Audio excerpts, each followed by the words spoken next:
Voltamos a falar do ataque aqui em São Paulo, à escola Tomásia Montoro, onde uma adolescente esfaqueou 4 professoras e um aluno.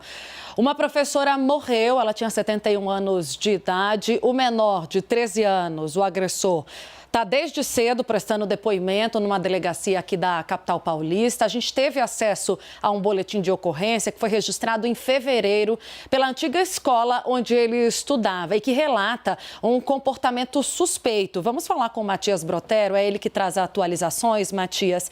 Bom, a gente já tinha visto o secretário falando que havia registro de agressão anteriormente, né? O que diz exatamente? Que comportamento suspeito é esse? O que ele fez nessa escola que ficou registrado aí nos documentos?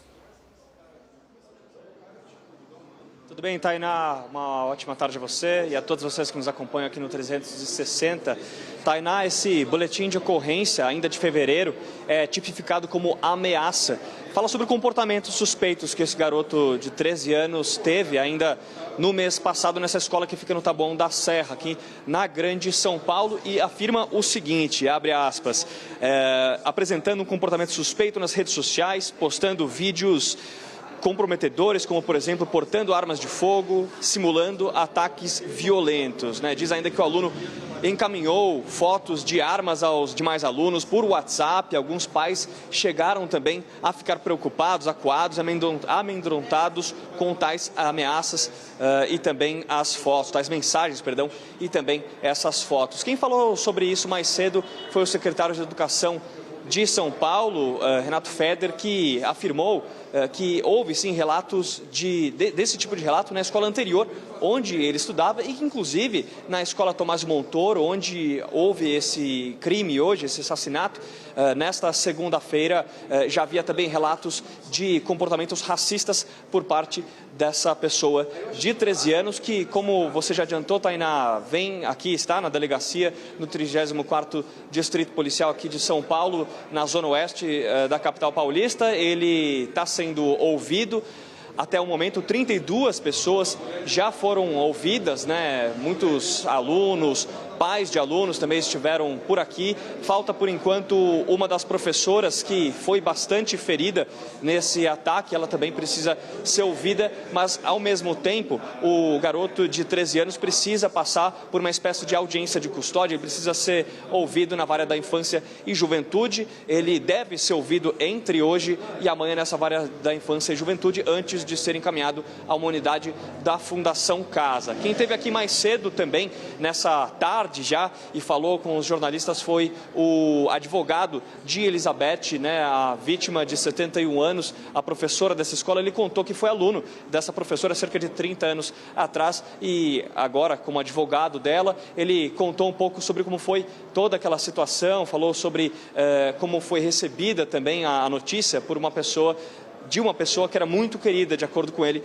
que é a professora. Ele falou que ela estava aposentada desde 2015 e decidiu voltar a trabalhar agora em janeiro. Ele também falou que conversou com a mãe do garoto de 13 anos e ela afirmou que ele também teve comportamentos estranhos na semana passada. Chegou a agredir o irmão dele e teria dito que estava estressado. Bem, a gente também vai acompanhando, né, os desdobramentos por aqui, aguardando a saída dessa pessoa de 13 anos, que, como eu falei, pode acontecer daqui a pouco, nos próximos instantes, ou ainda até amanhã. Mas fato é que o próprio secretário de Educação adiantou mais cedo que, por enquanto, ninguém corre risco de vida. A gente vai acompanhando o estado de saúde e também toda a movimentação por aqui para entender quais são os próximos passos. Evidentemente, a polícia investiga o caso e está preparando um relatório. Esse relatório, a partir dos depoimentos que foram colhidos, reforço até agora, pelo menos 32 pessoas foram ouvidas aqui na delegacia. Eu vou acompanhando, daqui a pouco eu trago mais informações, Tainá.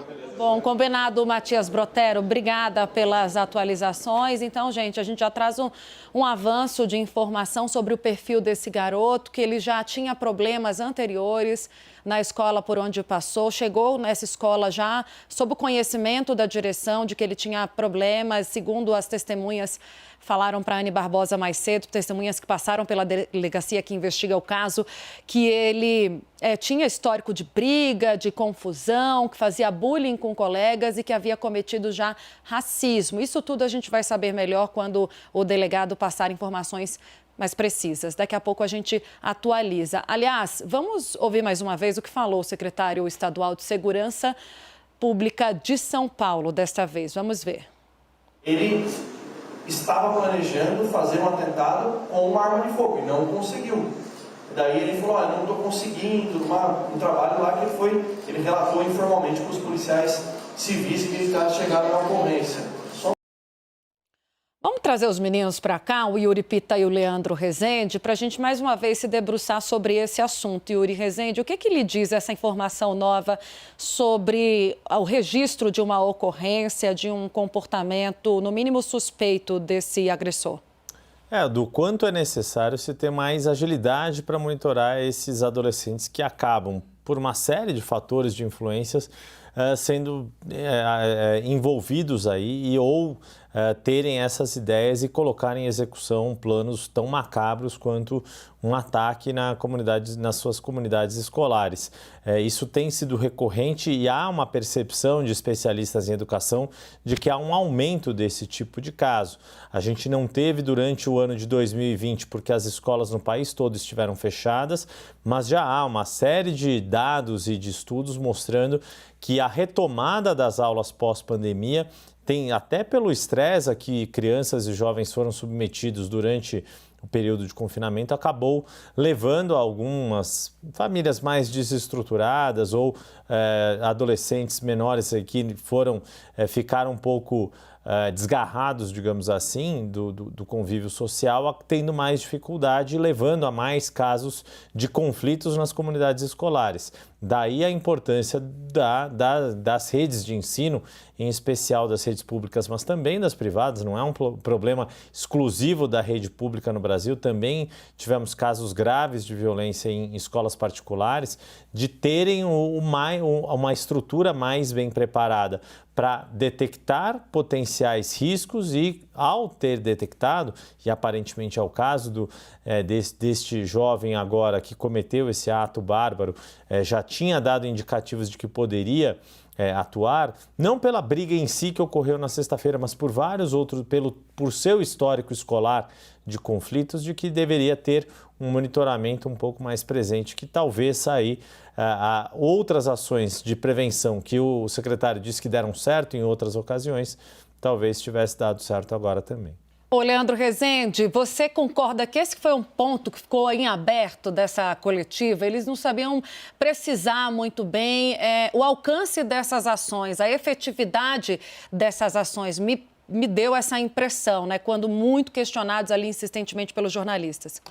Fiquei com essa sensação também, Tainá, de que os secretários ali estavam ou tentando segurar as informações, né, porque se trata de uma investigação que está em curso, ou de fato não souberam ali dar uma dimensão da gravidade do que foi, né?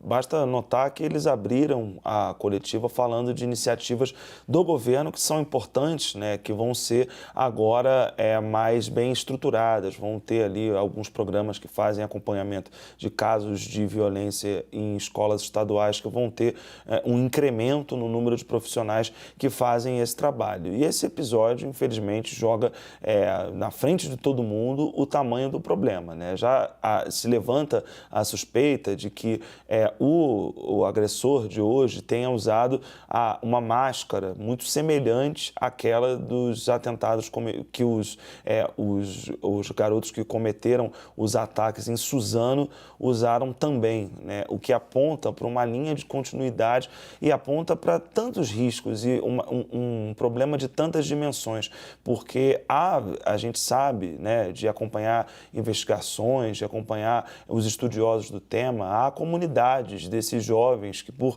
diferentes razões se venham frustrados, abandonados, isolados, que se conectam em torno de ideários extremistas em defesa de assassinatos e defesa que se se organizam nessas comunidades para se defender eventualmente de bullying ou para praticar bullying com outros colegas que não aceitam determinados aspectos da vida social de um jovem, né, e que encontram nesses fóruns extremistas online um abrigo aí para suas inquietudes, né, inquietudes que qualquer jovem tem, mas que nesses casos a gente está vendo, infelizmente, caminhar para um lugar de muito extremo, né, de pouco apreço pela vida. E aí fica a necessidade do poder público ter que tomar medidas mais urgentes, como esse episódio que o Matias relatou, né? Se havia um boletim já demonstrando que esse aluno apresentava uma conduta preocupante por encaminhar imagens de armas de fogo aos seus colegas, e se a escola sabia disso, algo de diferente deveria ter sido feito a fim de evitar essa tragédia, como os próprios secretários ressaltaram na coletiva que outras tragédias do tipo foram evitadas. Essa, infelizmente, não deu tempo. E ele também cita, Leandro, que o último episódio foi agora, recente, na última quinta-feira. Esse garoto se envolveu numa briga e ainda não conseguiu esclarecer ali o secretário por que isso não foi tratado com brevidade, né? No momento em que aconteceu. Ele disse que hoje, somente na segunda-feira, a professora estava se preparando para conversar com ele sobre isso.